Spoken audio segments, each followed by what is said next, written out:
তাদের গ্রহণ করার নীতিটা ঠিক আছে, তারা হাদিস সহিহ মনে করেছে এবং ওইখান থেকে আল্লাহ তাআলা নাম গ্রহণ করেছে, কিন্তু মানে হাদিস সহিহ করতে গিয়ে তারা ভুল করেছে।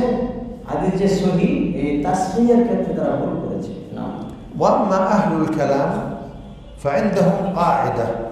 أهل الكلام عندهم قاعدة. আহলুল কালাম বা কালামপন্থীদের নিকট কায়দা আছে, মূলনীতি আছে। إذا دل العقل على جواز تسمية الله بالاسم سموه به بدون النظر إلى كونه في القرآن أو في السنة. আহলুল কালামদের মূলনীতি হচ্ছে যে যখন আকল, বিবেক, বুদ্ধি যখন মানে কোনো নামকরণ করাকে সমর্থন করে, বিবেকে যদি বাধা না দেয়, আল্লাহ তাআলা কি কোনো নামে নামকরণ করাতে যদি তাদের বিবেক, আকল এটা বাধা না দেয়, তাহলে আল্লাহকে সেই নামে নামকরণ করতে বাধা নাই, নিষেধ নাই, যদিও সেই মর্মে কোরআন হাদিসের কোনো দলিল না থাকে। তারা আকলের দাবিতে তারা চলে, বিবেকের দাবিতে তারা চলে না। وهذا خطأ. এটা একটা ভুল। بل الواجب أن يكون الاسم واردا في الشرع بالدليل الثابت. আল্লাহর নামের ক্ষেত্রে ওয়াজিব হচ্ছে সহিহ দলিলের মাধ্যমে সেটা সাব্যস্ত হতে হবে, কোরআনে এবং সহিহ দলিলের মাধ্যমে সাব্যস্ত হতে হবে। অন্যথায় বিবেকের উপর নির্ভর করে আল্লাহর জন্য কোনো নাম নির্ধারণ করা যাবে না। كلمة صحيح صحيحة، لكني أنا اخترت كلمة ثابت ليشمل الحديث الحسن اصطلاحا. كلمة صحيحة، كلمة أنت ترجمت في حديث صحيح، أنا قلت في حديث ثابت. আচ্ছা, সাহেব বলতে আমি সহিহ হাদিস বলেছি, সাহেব বলতে সাবেত মানে সুসাব্যস্ত, আর সাবেত মানে সাহেব সমর্থন করতেছেন না যে সাবেতের তর্জমা আমি সহিহ দ্বারা করলাম কেন না। ليشمل الصحيح لذاته ولغيره والحسن لذاته ولغيره. কেননা হাদিসের বিভিন্ন প্রকার আছে, সহিহ লিযাতিহি, তারপরে সহিহ লিগাইরিহি, হাসান লিযাতিহি, হাদিসের এরকম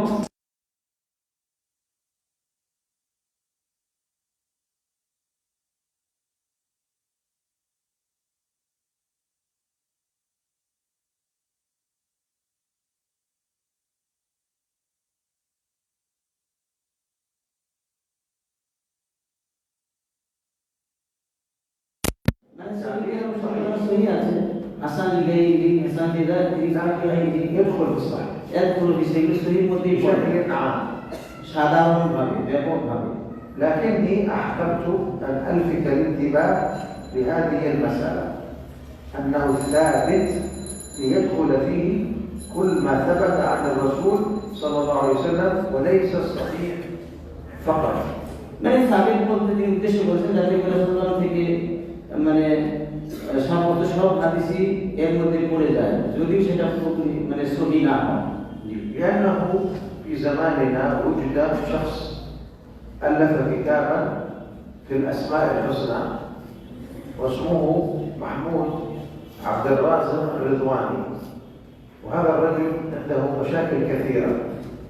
সাহেব বলছেন বর্তমানে আমাদের জামানায় এক লোক কিতাব লিখেছে, আর কিতাব মওদু আসমা সিফাত عن الأسماء الحسنى আসমা আল হুসনা, আল্লাহ তাআলার অতি সুন্দর নামগুলো আসমা হুসনা সম্বন্ধে কিতাব লিখেছে, তার নাম হচ্ছে আব্দুর রাজিক।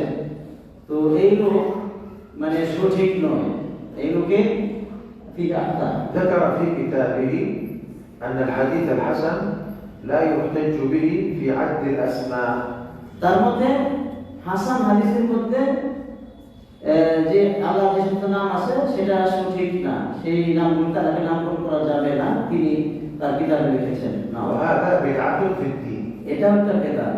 فالحديث الحسن حديث ثابت عن رسول الله صلى الله عليه وسلم হাসান হাদিসও নবী করিম সাল্লাল্লাহু আলাইহি ওয়াসাল্লাম থেকে সুসংবস্ত, وهو حجة এটা দলিল। نحتج فيه في العقيدة والأحكام. আকীদা এবং আহকাম উভয় ক্ষেত্রে আমরা হাসান হাদিস দিয়ে দলিল দিব। إذا القديم ليس من أسماء الله سبحانه وتعالى، ولكن يجوز إطلاقه على الله إما من باب الصفة على قول أو من باب الإخبار على قول آخر. সুতরাং কাদির যদিও আল্লাহর নাম নয়, তারপরেও এটা আল্লাহর জন্য ব্যবহার করা যায় আছে। সিফাত হিসেবে অথবা সংবাদ আকারে এটা আল্লাহর জন্য ব্যবহার করাটা বৈধ আছে, জায়েজ আছে। أما الدائم فالدائم مثل الموجود لم يرد في الكتاب ولا في السنة ولكن معناه صحيح. অনুরূপভাবে দায়েম শব্দটা মওজুদ শব্দের মতোই, বিদ্যমান শব্দের মতোই, কিন্তু আল্লাহর কিতাব সুন্নাতে এই নাম নাই। يخبر عن الله بأنه دائم يعني باقي. আল্লাহ সম্বন্ধে সংবাদ দেওয়া যাবে, এই দায়েম দ্বারা আল্লাহ সম্বন্ধে সংবাদ দেওয়া যাবে, অর্থ হবে আল্লাহ তাআলা চিরবিদ্যমান, বাকি, চির সবসময় থাকবেন, এই অর্থে আল্লাহ সম্বন্ধে খবর দেওয়া যাবে দায়েম শব্দ দ্বারা। كما قال سبحانه الله لا إله إلا هو الحي القيوم. فالحي يعني دائم الحياة. যেমন আল্লাহ তাআলা এই আয়াতুল কুরসিতে উল্লেখ করেছেন আল হাইয়্যু আল কাইয়্যুম। আল হাই আল কাইয়্যুম মানে সব সময় যিনি থাকবেন, সব সময় যিনি থাকবেন, যিনি চিরবিদ্যমান, যিনি চিরঞ্জীব। طبعا القيوم بمعنى القائم على كل نفس بما كسبت المدبر لأمور وشؤون عباده. কাইয়্যুম অর্থ হচ্ছে যিনি সবকিছুর ব্যবস্থাপক এবং তার বান্দাদের সমস্ত বিষয়ের যিনি ব্যবস্থাপক এবং পরিচালক। নাম القيوم. نعم اقرأ. بسم الله والصلاة والسلام على رسول الله وبعد. قال الإمام أبو جعفر الطحاوي رحمه الله لا يفني ولا يبيد. لا يفنى. لا يفنى ولا يبيد. نعم. أي أكمل. ولا يكون لا ما يريد. إلا. صحيح. خطأ. غلط تكر أمر كتير. خطأ كبير. ولا يكون إلا ما يريد. ولا يكون إلا ما يريد. لا ما يريد هذا منكر. ولا يكون ما لا يريد هذا عكس ما يريد. ولا يكون إلا ما يريد. نعم. قال رحمه الله في عقيدة أهل السنة والجماعة أن الله سبحانه لا يفنى ولا يبيد. لا يفنى بمعنى لا ينتهي، الفناء الانتهاء بالموت، ولا يبيد يعني أنه أيضا لا يبيده غيره ولا يبيد نفسه. الفناء بنفسه يموت، يبيد أن يقتل. فالإبادة والفناء بمعنى محصله واحد ولكن في طريقة الزوال، في طريقة الزوال. ولا يفنى মানে আল্লাহ তাআলা শেষ করবেন না, নিঃশেষ করবেন না। ওয়ালা ইয়াবিদ এবং তাকে কেউ ধ্বংস করতে পারবে না। মানে ইয়াফনা ওয়ালা ইয়াবিদ এটা কাছাকাছি সমার্থক শব্দ। দুটোর অর্থ হচ্ছে তিনি শেষ হবেন না, ধ্বংস হবেন না। তবে ধ্বংস হওয়ার শেষ হওয়ার পদ্ধতির মধ্যে কিছু পার্থক্য আছে। মানে আল্লাহ তাআলা নিজে নিজেও ধ্বংস হবেন না এবং তাকে কেউ ধ্বংস করতেও পারবে না, যে অন্য একজনের সাথে উপকার করতে বাধ্য করে দেবে, মৃত্যু ঘটাবে, এটাও না। আল্লাহ তাআলা নিজে নিজেও ধ্বংস হবেন না। এই হচ্ছে মূলত পার্থক্য।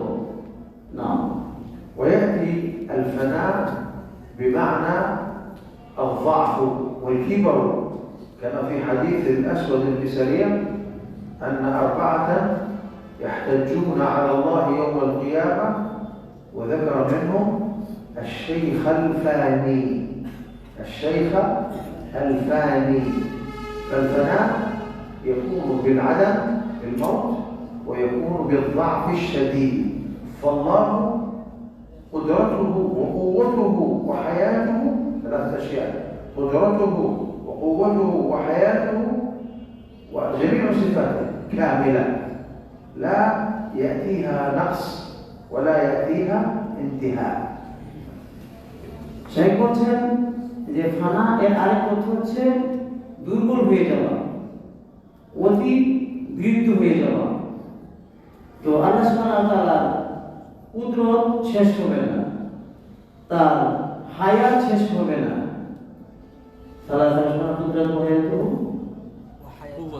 কুওয়াতু কুদরত কুওয়া। আল্লাহ তাআলার ক্ষমতা শক্তি এবং জীবন এবং কোন সিপতি শেষ হবে না, এগুলো চিরবিদ্যমান। না, শেখুল ফানি মানে একদম মানে চারজন ব্যক্তি, মানে চার ব্যক্তির উপরে আল্লাহ তাআলা يحتجون على الله يوم القيامة কিয়ামতের দিন চারজন ব্যক্তি আল্লাহর কাছে মানে হুজ্জত কায়েম করবে, আল্লাহর সাথে তর্ক করবে। একজন হচ্ছে অতি বৃদ্ধ, শেখুল ফানি, একদম বৃদ্ধ বয়সে যে অতি দুর্বল হয়ে যায়, সে মানে আল্লাহর সাথে তর্ক করবে। তার মধ্যে একজন হচ্ছে শেখুল ফানি, মানে অতি বৃদ্ধ। من هم الأربعة الذين يحتجون على الله يوم القيامة والذين يقولون ما جاءنا من بشير ولا نذير؟ من هم؟ কিয়ামতের দিন চারজন লোক আল্লাহর সাথে তর্ক করবে। চারজন লোক আল্লাহর কাছে এই বলে তর্ক করবে যে আমাদের কাছে কোনো সতর্ককারী আসে নাই, কোনো বিধি প্রদর্শনকারী আসে নাই। চারজন লোক এই কথা বলবে। তারা কারা? من يعرف؟ কে জানে? طلاب الحديث. أين الشباب؟ أين طلاب العلم؟ ها يا شباب يا رقيب. أولا طفل المشركين، أطفال المشركين. ثاني المجنون. الثالث من مات في الفترة بين عيسى ومحمد صلى الله عليه وسلم. والرابع الشيخ الفاني যে চারজন লোক قبل موته. কিয়ামতের দিন আল্লাহর সাথে তর্কে জড়িয়ে পড়বে, তর্ক করবে। তার মধ্যে এক নম্বর হচ্ছে যে তিফলুল মুশরিকিন, মুশরিকদের শিশু বাচ্চারা, কাফের মুশরিকদের শিশু বাচ্চারা তর্ক করবে। তারপরে পাগল মাজনুন, সে আল্লাহর সাথে তর্ক করবে। সেই সঙ্গে যারা মারা গেছে, মানে নবী রাসূলদের আশা বন্ধ থাকার সময়ে যারা মারা গেছে তারা আল্লাহর সাথে তর্কে জড়াবে। আর হচ্ছে সেই আলফানি, মানে একদম অতি বৃদ্ধ যারা, এই চার শ্রেণীর লোক কিয়ামতের দিন আল্লাহর সাথে তর্ক করবে এবং বলবে যে আমাদের কাছে কোনো দাওয়াত দানকারী আসে নাই, বিধি প্রদর্শনকারী আসে নাই। না, عرفتم من الأربعة الذين يحتجون على الله لأنهم ما بلغتهم الحجة؟ أربعة. عرفتم؟ سجلتم؟ কোন দলিল প্রমাণ নবী রাসূল আসে নাই বলে তারা কিয়ামতের দিন আল্লাহর কাছে উল্লেখ করবে। هناك اصطلاح عند الصوفية اسمه الفناء. সুফিদের একটা পরিভাষা হচ্ছে ফানা। সুফিদের নিকট ফানা ফিল্লাহ নামে একটা পরিভাষা আছে। এর অর্থ কি জানে? من يعرف معنى الفناء؟ ফানা অর্থ কি? هو اتحد مع الله. يعني جاء بعبارة مختصرة اتحد مع الله، يعني أنه ذاته ذهبت في ذات الله، لا يرى إلا الله. يعني يجعلون مرتبة الإحسان أن تعبد الله كأنك تراه، فهو يحب الله. يقولون يفنى في حب الله حتى تذهب ذاته ولا تبقى إلا ذات الله. هذا الفناء يوجد فناء سلفي وفناء صوفي خلفي. الفناء السلفي هو أن يوحد. মানে ফানা এর সুফিদের নিকটে এর অর্থ হচ্ছে যে তার সত্তাটা আল্লাহর সাথে মিশে গেছে, একাকার হয়ে গেছে। এটা হচ্ছে সুফিদের নিকটে ফানা এর অর্থ।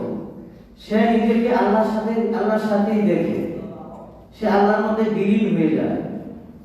এটা হচ্ছে সুফিদের নিকটে মানে ফানা এর অর্থ।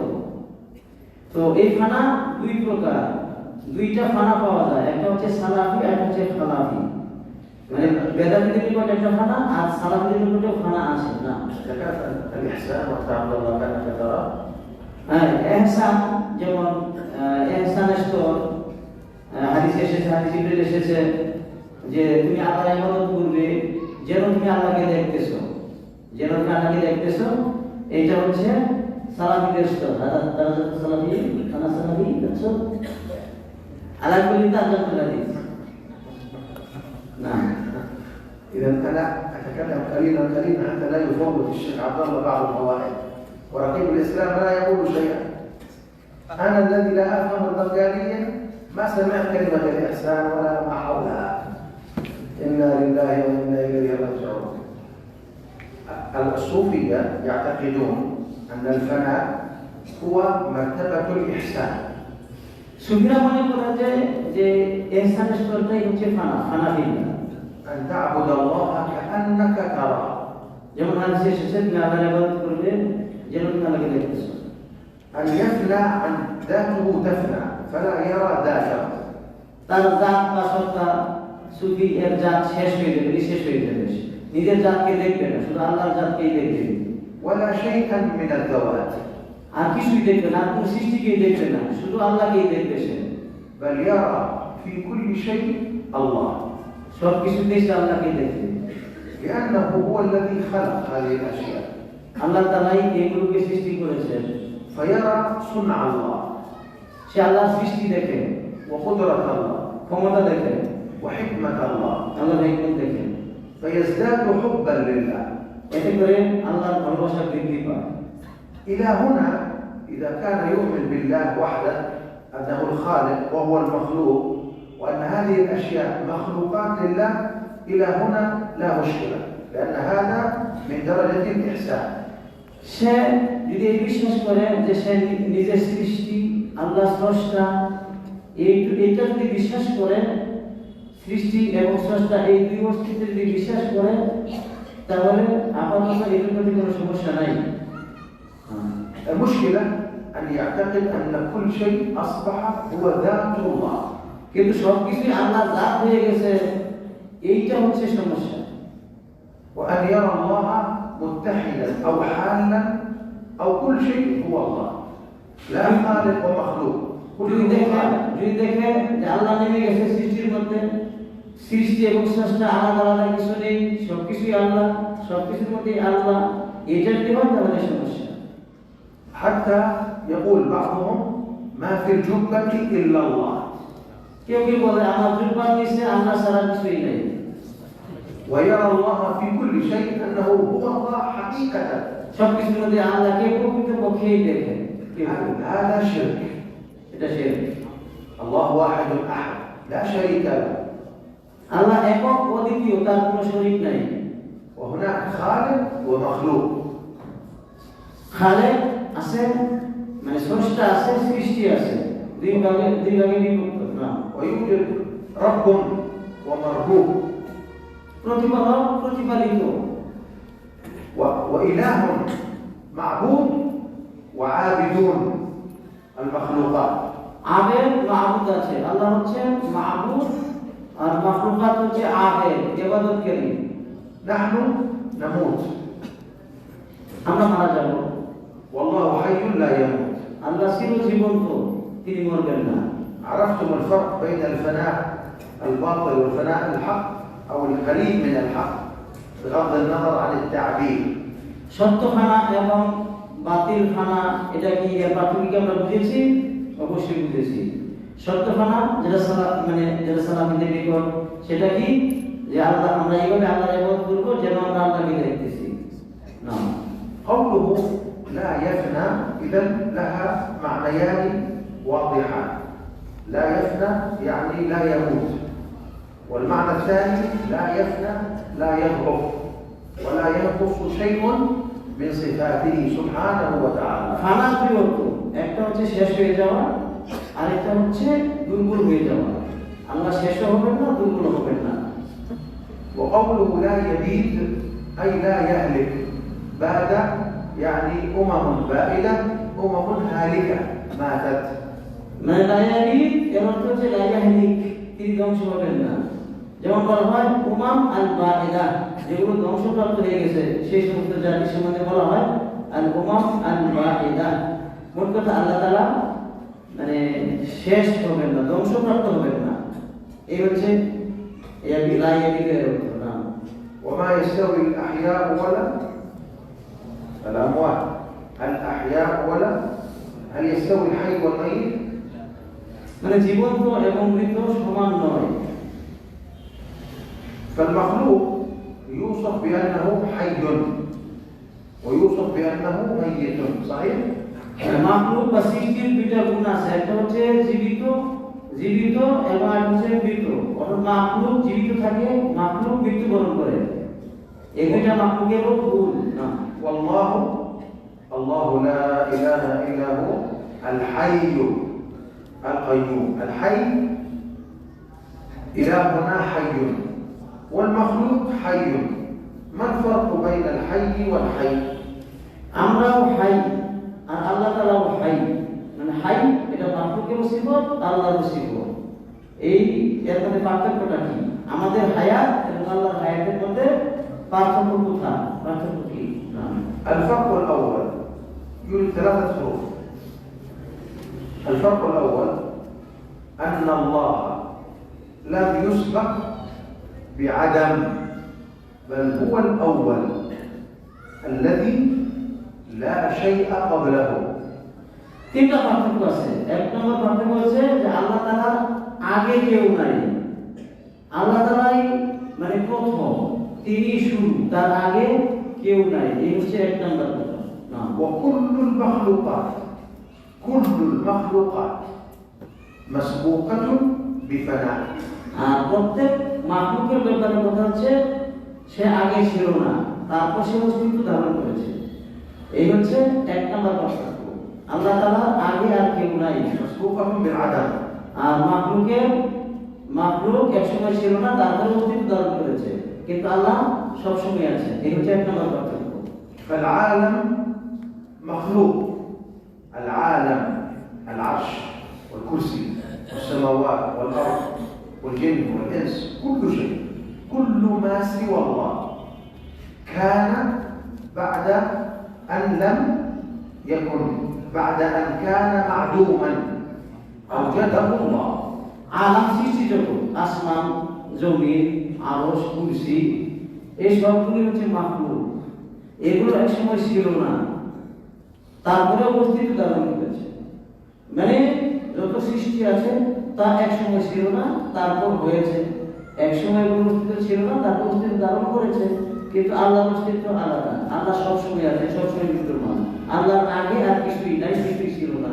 না, بعض الفلاسفة يقولون العالم الموجود قديم بقدم الله وهذا شرك. কিছু দার্শনিক বলেন এই যে সৃষ্টি জগৎ, যত সৃষ্টি আছে সেগুলো আল্লাহর পাশাপাশি এগুলো বিদ্যমান, এগুলো চিরবিদ্যমান। এগুলো হচ্ছে কুফরি কথা, এগুলো বাতিল কথা। না, واتهم بعض أهل البدع شيخ الإسلام ابن تيمية أنه يقول بقدم العالم وهذا كذب عليه. কেউ কেউ বলেছেন, কোন দার্শনিক কেউ কেউ বলেছেন যে ইমাম শাইখুল ইসলাম ইমাম ইবনে তাইমিয়া রাহিমাহুল্লাহ এই কথা বলেছেন যে যত সৃষ্টি আছে সবগুলোই কাদিম, আল্লাহর মতই চিরবিদ্যমান। এই কথা কেউ কেউ শাইখুল ইসলামের প্রতি সম্বন্ধে বলেছে, অথচ এটা ডাহা মিথ্যা। এই কথা ঠিক নয়। শাইখুল ইসলাম এমন কথা বলেন নাই যে আল্লাহর পাশাপাশি সৃষ্টিগুলো চিরবিদ্যমান, কখনো ধ্বংস হবে না, এগুলো সবসময় আছে। আল্লাহ যেমন সবসময় আছে, এই সৃষ্টিগুলো সবসময় আছে। এই কথা কখনো শাইখুল ইসলাম বলেন নাই, এটা মিথ্যা কথা। না, شيخ الإسلام في مواضع كثيرة يعني لابد المسلم أن يكون صادقا حتى مع الكافر، حتى مع الكافر لا يكذب على الكافر ولا على المبتدع. يجب على المسلم أن يكون صادقا. মুসলিম সবসময় সত্যবাদী হবে, কাফেরের সাথে সত্যবাদী হবে, বেদাতির সাথে সত্যবাদী হবে। মুসলিম কখনো মিথ্যাবাদী হবে না, মিথ্যা কথা বলবে না। না, فشيخ الإسلام في كتبه موجود في مواطن كثيرة يقول والعالم كان بعد أن لم يكن، ويقول القول يرحمه الله القول بقدم العالم كفر، هو نفسه يقول كفر. শাইখুল ইসলাম ইমাম ইবনে তাইমিয়া বলেছেন, তার কিতাব রয়েছে, তার কিতাবের মধ্যে তার কথা আছে এবং তিনি এই কথা বলেছেন যে সৃষ্টি না থাকার পরে মানে অস্তিত্বহীন থাকার পরে অস্তিত্ব ধারণ করেছে, এই কথা তিনি বলেছেন। আর যারা বলবে যে সৃষ্টিও আল্লাহর মতো চিরবিদ্যমান, এই কথা কুফরি। চিরবিদ্যমান পূর্বে থেকে আছে, মানে চিরবিদ্যমান কাজী মানে আগে থেকে আছে, এর শব্দটা বাংলা বিভিন্নভাবে বলতে পারো। আগে থেকে আছে, চিরবিদ্যমান মানে অবিনশ্বর, এই যে কোনো শব্দ দিয়ে তুমি এটা ব্যক্ত করতে পারো। বাংলা ভাষা অবশ্যই না মনে করছে না আর কি, বুঝে আসছে? মানে আল্লাহ তাআলা আগে থেকেই আছে, পূর্বে থেকেই আছে, সৃষ্টি পূর্ব থেকে নাই, সৃষ্টির পরে অস্তিত্ব ধারণ করেছে। কোন কোন লোক সাহিত্যের সাথে সম্বন্ধ করে বলে যে আল্লাহ যেমন আগে থেকে আছে, সৃষ্টিও আগে থেকে আছে। আল্লাহ যেমন সবসময় থাকবে, সৃষ্টিও সবসময় থাকবে, কখনো ধ্বংস হবে না। এই কথাকে কোন কোন লোক সাহিত্যের সাথে সম্বন্ধ করেছে, অথচ শাইখুল ইসলাম এই ধরনের কথা বলে নাই। এই ধরনের কথাকে শাইখুল ইসলাম কুফরি বলেছেন, বুঝেছেন না? মানে ইসতিলাহাত তাওসাফিয়া ওয়াল মুহাদ্দিসিয়া আল্লাহ مثل ماذا؟ يحتاج الى تحقيق شويه لانهم غير متعودين على هذه الاصطلاحات، لابد توضيح شويه. قديم يعني في البغلة نقول চিরবিদ্যমান, অবিনশ্বর, চিরবিদ্যমান, هذا هو المشكله. وإلا ما يفهمون. طيب شيخ الإسلام رحمه الله لماذا اتهمه خصومه بهذا؟ ইবনে তাইমিয়া বিরোধীগণ কেন এই কথা বলল, কেন এই অপবাদ দিল যে তিনি কিলামুল আলামের পক্ষে, কিলামুল আলামের পক্ষে এই তুহমত কেন দিল? عندهم شبهة. তাদের নিকট সন্দেহ আছে। شيخ الإسلام رحمه الله قرر وجود أو جواز وجود حوادث لا أول لها من المخلوقات لله عز وجل. يعني الله يخلق في الأزل ولا نقول هذا أول مخلوق وقبل ذلك كان الله لا يخلق عاجزا أو معطلا عن الخلق. هذا مسألة التسلسل. لا هذا في غاية الشبهة، يعني واضح شوية. শাইখুল ইসলাম ইমাম ইবনে তাইমিয়া বলেছেন, মানে স্বীকার করেছেন, নির্ধারণ করেছেন যে এমন কিছু মাখলুক মানে থাকা সম্ভব যার কোনো আউয়াল নাই, সূচনা নাই, এই কথা শাইখুল ইসলাম বলেছেন। এর অর্থ হচ্ছে যে আল্লাহ তাআলা এরকম না যে এক সময় তিনি সৃষ্টি করতে অক্ষম ছিলেন, এরকম না। এই অর্থে মানে মাখলুক এমন মাখলুক থাকা সম্ভব যার কোনো সূচনা নাই, যার কোনো আউয়াল নাই। অর্থাৎ আল্লাহ তাআলা যেহেতু সবসময় যেহেতু খালেক, সৃষ্টি জীব অস্তিত্ব লাভ করার পরেও আগেও, এই অর্থে তিনি বলেছেন যে এমন সৃষ্টি থাকা সম্ভব যার কোনো সূচনা নেই। وهذه المسألة اسمها مسألة تسلسل الحوادث. এটা হচ্ছে তাসাসুল হাওয়াদিসের মাসআলা, মানে সৃষ্টির ধারাবাহিকতা অব্যাহত থাকার মাসআলা, সৃষ্টির ধারাবাহিকতা অব্যাহত থাকার মাসআলা এটা। وهي من أصعب المسائل. তাই বলতে এটা সবচেয়ে কঠিন মাসআলা, এটা সত্য হবে আমাদের আছে এটা। وأوضح وأيسر كلام فيها هو ما ذكره ابن أبي العز الحنفي في شرح الطحاوي. সবচেয়ে সহজ ব্যাখ্যা হচ্ছে, সবচেয়ে সহজ কথা হচ্ছে ইবনে আবি আল-হানাফি যেটা উল্লেখ করেছেন, এটা সবচেয়ে সহজ, সবচেয়ে সুস্পষ্ট বিষয়। لكن في وقت آخر إن شاء الله نعود إلى هذه المسألة. অন্য সময় এই কঠিন মাসআলা সম্বন্ধে ইনশাআল্লাহ শেখ আলোচনা করবেন ইনশাআল্লাহ। لكن المقصود أن شيخ الإسلام لم يقل بقدم العالم، وإنما مقصوده عدم تعطيل الرب عن أفعاله فقط. শাইখুল ইসলাম কিলামুল আলামের পক্ষে কখনোই ছিলেন না। তিনি মানে এইটাই করেছেন সর্বোচ্চ যে আল্লাহ তাআলা কখনোই কাজ করতে অক্ষম ছিলেন না, কখনোই আল্লাহ সুবহানাহু ওয়া তাআলা মানে একদম কাজ করার ক্ষমতার বাইরে ছিলেন না, সবসময় তিনি সৃষ্টি করতে সক্ষম। এইটা সাব্যস্ত করা হচ্ছে শাইখুল ইসলাম ইমাম ইবনে তাইমিয়ার উদ্দেশ্য। وسأوضح هذه المسألة عند قول الطحاوي رحمه الله وهو رب ولا مربوب وخالق ولا مخلوق. سأتكلم عند هذه العبارة إن شاء الله. সামনে আসতেছি ইমাম তাহাবির একটি পয়েন্ট নিয়ে ব্যাখ্যা করবেন। আল্লাহ তাআলা হচ্ছেন রাব, তিনি হচ্ছেন প্রতিপালক। ওয়ালা মারবু, তিনি প্রতিপালিত নন। আর তিনি হচ্ছেন খালেক, স্রষ্টা। ওয়ালা মাখলুক, মাখলুক নন। এই পয়েন্টটা আমরা সম্বন্ধে আলোচনা করার সময় তিনি বিস্তারিত বলবেন।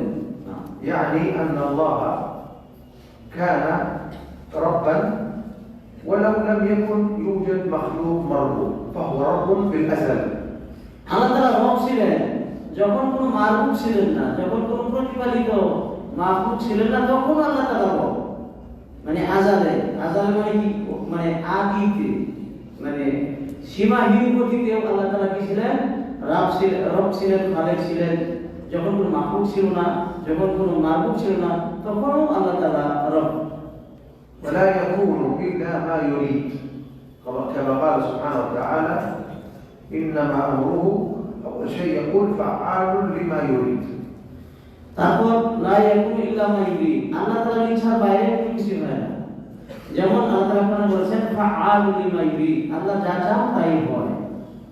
ولكن الله يفعل ما يريد. আল্লাহ তাআলা যা ইচ্ছা তাই করে। سورة البقرة. সূরা বাকারাতে রয়েছে।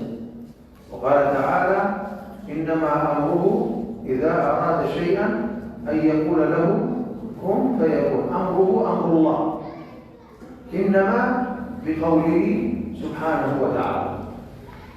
আল্লাহ তাআলার কাজ এরকম যে তিনি কোনো কিছু সৃষ্টি করতে চাইলে শুধু কোন বলেন, সাথে সাথেই হয়ে যায়।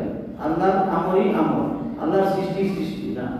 وقال تعالى وما تشاءون إلا أن يشاء الله رب العالمين. যে তোমরা আল্লাহর ইচ্ছার বাইরে তোমরা কোনো কিছু ইচ্ছা করতে পারো না। فهذه اللفظة تدخل ضمن الإيمان بقدر الله. এই শব্দটা ওয়ালা ইয়াকুনু ইল্লা মা ইউরিদ, ওয়ালা ইয়াকুনু ইল্লা মা ইউরিদ, এটা হচ্ছে মানে তাকদীরের অন্তর্ভুক্ত। এটা মানে তাকদীর সম্পর্কিত মাসআলার অন্তর্ভুক্ত। وإن شاء الله يتم توضيحها زيادة عند الكلام عن القدر. عند الكلام عن القدر. কাদার বা তাকদীর সম্বন্ধে আলোচনা করার সময় তিনি বিস্তারিত ব্যাখ্যা করবেন ইনশাআল্লাহ এই বিষয়ে। والله أعلم وصلى الله وسلم على نبينا محمد. يوجد بالأمس سؤال لبعض الطلاب، سأل سؤالا لما قال قل في الدعاء اللهم أحصهم عددا. ها؟ بقي الفرق الثاني والثالث بين الحي بين والحي. الحي kita dalam bahasa boleh baca بين الخالق وبين المخلوق. ها؟ قلت هناك ثلاثة salah satu bayan bagi الحي makhluk القادر baik والحي. berkhaliq. Bagi Islam. ما شاء الله. لم يسبق بالعدم رب العالمين. Ada awal. وأما المخلوقات فسبقت بالعدم. الثاني لا تعتريه، لا تصيبه الآفات، لا تعتريه الآفات. أما المخلوق فقد تعتريه الآفات.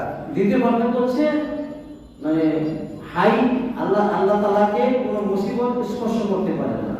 আল্লাহ তাআলাকে কোনো বিপদ আপদে আক্রান্ত করতে পারে না, কিন্তু মাখলুক বিপদ আপদে আক্রান্ত হয় না। والثالث لا يلحقه فناء. كلمة فناء لا يلحقه فناء. والمخلوق كل من عليها فان ويبقى وجه ربك ذو الجلال والإكرام. আর তৃতীয় পার্থক্য হচ্ছে তিনি মানে ধ্বংস হবেন না, মানে তিনি শেষ হবেন না, নিঃশেষ হবেন না আল্লাহ তাআলা। আর প্রত্যেক মাখলুকই শেষ হবে, একটা শেষ আছে। এই হচ্ছে তিনটা পার্থক্য। মানে মাখলুকের হায়াত আছে, আল্লাহর হায়াত আছে। এই যে এর মাঝে মাখলুকের হায়াত এবং আল্লাহর হায়াতের মধ্যে তিনটা পার্থক্য। এক নম্বর হচ্ছে যে আল্লাহর হায়াতের কোনো শুরু নাই, মাখলুকের হায়াতের জীবনের শুরু আছে। দ্বিতীয় পার্থক্য হচ্ছে মাখলুকের জীবনে বেঁচে থাকাতে মুসিবত আসে, বিপদ আসে, আর আল্লাহ মানে হায়াতের মধ্যে কোনো মুসিবত বিপদ আসে না। তিন নম্বরে আল্লাহর হায়াত শেষ হবে না, মাখলুকের হায়াত শেষ হবে। এই হচ্ছে তিনটা পার্থক্য। نعم. في سؤال بالأمس لما جاء في الحديث اللهم أحصهم عددا واقتلهم بددا ولا تغادر منهم أحدا. وذكرت أن الدعاء على عموم الكفار قد ذكر بعض العلماء أنه من الاعتداء في الدعاء، وأن المراد اللهم أحصهم عددا يعني قوما مشركين قتلوا أولئك المسلمين. فنحن لما ندعو على الكفار ندعو على الظالمين لنا المعتدين علينا. فسألني، هذا كله مقدمة السؤال، فسألني طالب قال إن الله سبحانه وتعالى ذكر عن نوح ربي لا تذر على الأرض من الكافرين ديارا. فأجبته بأن الله قد أخبر نوح أنه لن يؤمن من قومك إلا من قد آمن، فأخبره أن جميع الكفار جميع الناس سيكونون من الكفار لا أمل في هدايتهم، فلذلك دعا عليهم. أما نحن اليوم كيف نعرف أنه لا أمل في هدايتهم؟ فكثير من الكفار مسلمون، كل يوم يوجد من الكفار من يدخل في الإسلام. نعم. শেখ বলছেন যে দোয়া করার সময় এই যে আল্লাহ মাকসিম আদাদা ওয়ালা ওয়াক্তুলুম আদাদা ওয়ালা তুগাদির মিনহুম আহাদা, এই যে দোয়াটা আম দোয়া, শেখ বলছেন এটা দ্বারা আম উদ্দেশ্য নয়, উদ্দেশ্য হচ্ছে যারা আমাদের উপর জুলুম করবে, সীমা লঙ্ঘন করবে তারা উদ্দেশ্য। আর নূহ আলাইহিস সালাম যে কথা করেছেন সেটা ছিল আল্লাহ তাআলার পক্ষ থেকে জানার পরে, আল্লাহ তাআলা যখন জানালেন যে আর কেউ ঈমান আনবে না পৃথিবীর, যে কজন মুমিন আছে পৃথিবীতে এই কজন পৃথিবীতে ব্যতীত আর কোন লোক ঈমানদার হবে না, ঈমান আনবে না, এটা যখন আল্লাহর পক্ষ থেকে জানতে পেরেছেন তখন নূহ আলাইহিস সালাম দোয়া করেছেন যে তুমি কোন মুশরিককে ছেড়ো না, ছাড়বে না। আর আমরা তো জানি না যে এই যারা মুশরিক আছে কাফের তারা মানে ইসলাম গ্রহণ করবে কিনা, এটা তো আমরা জানি না। আমরা দেখি প্রত্যেক দিনই মানুষ মুসলিম হচ্ছে, কাফের ইসলামের মধ্যে আসতেছে। তো এটি বোঝা যাচ্ছে আমরা যখন এই দোয়াটা করি, এই দোয়াটা ওই কওম বা জাতির উদ্দেশ্য, ওই কওমকে জাতির উদ্দেশ্য করে দেওয়া হয় যারা জুলুম করে সীমা লঙ্ঘন করে। هنا سؤالان، أحدهما يحتاج الإجابة نصف ساعة فلا يصلح الآن، ولكن يجيب عن السؤال الذي في دقيقتين إن شاء الله. শেখ বলছেন দুইটা প্রশ্ন আছে, একটা প্রশ্ন জবাব দিতে 2 মিনিট লাগবে, আর একটা প্রশ্ন জবাব দিতে আধা ঘন্টা লাগবে, যেটা আধা ঘন্টা লাগবে এটা জবাব করে দিবেন। فيقول في السؤال أسماء الله الرحيم الرحيم هل لا بد من الألف واللام أم يجوز رحيم رحمن كريم عليم؟ الجواب اسم الله رحيم بدون ال وبال، كلاهما صحيح. والمقصود هو معنى رحيم مضافا إلى الله، يعني الله رحيم الله حليم. فالحلم حلم الله ليس كحلم المخلوقين ولو كان بدون كلمة ال. فالإضافة إلى الله أو صفة الله اسم الله الذي هو الحليم والعليم ليس العبرة بألف واللام، العبرة بنفس اللفظ، ليس بمعناه في لغة العرب، لا بما يتضمن الاسم من المعاني الحق التي يوصف بها رب العالمين. فسواء بأل أو بدون أل هو اسم الله. এখানে প্রশ্নটা হচ্ছে যে আল্লাহ তাআলার নাম রাহিম, কারীম, আলিম এগুলোর মধ্যে কি আলিফ লাম থাকা জরুরি নাকি আলিফ লাম থাকাও আলিফ লাম ছাড়াও বলা যাবে? শেখ বলছেন যে আলিফ লাম সহ এবং আলিফ লাম ছাড়া মানে উভয় বানাই বলা যাবে। যখন আমরা রাহিম বলবো তখন আল্লাহর জন্য সম্বোধ করে বলবো, মানে আল্লাহু রাহিমুন। তো মোট কথা হচ্ছে যে আল্লাহ রাহিম মানে আল্লাহ হালিম, আল্লাহ রাহিম, এটা এক্ষেত্রে আলিফ লাম যোগ করা জরুরি না। এর মধ্যে যে হক অর্থটা আছে সেটা আল্লাহর জন্য সাব্যস্ত হবে, মানে আল্লাহর জন্য যেরকম হেল্প শোভনীয় এটা থেকে আল্লাহর জন্য ওই পরিমাণই সাব্যস্ত হবে। আল্লাহর জন্য সময় পদ্ধতিতে এই হালিম এবং রাহিম কারিম এরকম নামের যে গুণাবলী রয়েছে সেটা আল্লাহর জন্য সাব্যস্ত হবে। আলিফলাম ছাড়া হোক অথবা আলিফলাম সহ হোক কোনো পার্থক্য নেই না। كذلك في الإنسان مثلا الكريم، الكريم الله اسمه الكريم، والمخلوق وصفه الكريم. قال صلى الله عليه وسلم لما سئل عن الكريم قال من هو يعني خير الناس وأحب الناس؟ قال الكريم ابن الكريم ابن الكريم ابن الكريم. قال الكريم يعني يوسف ابن يعقوب ابن يوسف ابن يعقوب بن إسحاق ابن إبراهيم، فوصف 4 أنبياء الكريم، والله الكريم. ليس معنى يوسف هو الله، لا، كرم يوسف كرم المخلوق، كرم الله كرم الخالق. فهمتم؟ সাহেব বলছেন মাহবুবের মধ্যে তো কারিম আছে, কারিম নামে মাহবুবকেও নামকরণ করা যায়। যেমন নবী সাল্লাল্লাহু আলাইহি ওয়াসাল্লাম বলেছেন, রাসূলকে প্রশ্ন করা হলো যে সবচেয়ে কারিম বা সবচেয়ে ভদ্র মানুষকে, সবচেয়ে উত্তম মানুষকে, কারিম কে, সবচেয়ে কারিম কে? রাসূল সাল্লাল্লাহু আলাইহি ওয়াসাল্লাম বললেন কারিম ইবনুল কারিম ইবনুল কারিম ইবনুল কারিম ইবনুল কারিম। মানে প্রথম কারিম দ্বারা ইউসুফ আলাইহিস সালামের উদ্দেশ্য, দ্বিতীয় কারিম দ্বারা ইয়াকুব আলাইহিস সালামের উদ্দেশ্য, তৃতীয় কারিম দ্বারা ইয়াকুব আলাইহিস সালামের উদ্দেশ্য, চতুর্থ কারিম দ্বারা ইব্রাহিম আলাইহিস সালামের উদ্দেশ্য। এখানে 4 জন মানুষকে কারাম শব্দ দ্বারা গুণান্বিত করা হয়েছে। তো ইউসুফ আলাইহিস সালাম কারিম তার মানে এই নয় যে এটা কারামুল্লাহ ইউসুফের মধ্যে আছে, এটা না, মানে সমান না। যখন ইউসুফকে আমরা কারিম বলবো তখন মানে ইউসুফের জন্য সুবরীয় মানে পদ্ধতিতে কারাম সাব্যস্ত হবে, আল্লাহর কারাম সাব্যস্ত হবে না। তো মাহবুবের জন্য যতটুকু কারাম থাকা সম্ভব ওইটুকু সাব্যস্ত হবে। মানে কারামুল্লাহ আল্লাহর কারামটা মাহবুবের জন্য সাব্যস্ত হবে না। কারামুল্লাহ কারামুল খালিক, মানে স্রষ্টা হিসেবে এই কারাম যে সিফতটা কোনটা এটা আল্লাহর জন্য সাব্যস্ত হবে। মানে দুইজনের কারাম সমান হবে না। এক কথায় ইউসুফের কারাম ইউসুফের জন্য খাস, আল্লাহর কালাম আল্লাহর জন্য খাস, এরকমই ভাবে সিফতগুলো। طبعا الحديث سئل من خير الناس، والرجل يريد ان يقول الرسول انا خير الناس، هو ما قال انا خير الناس، قال خير الناس الكريم الذي هو يوسف ابن الكريم الى اخر الحديث. মানে সর্বোত্তম মানুষকে, সবচেয়ে ভালো মানুষকে এই ব্যাপারে প্রশ্ন করা হয়েছিল।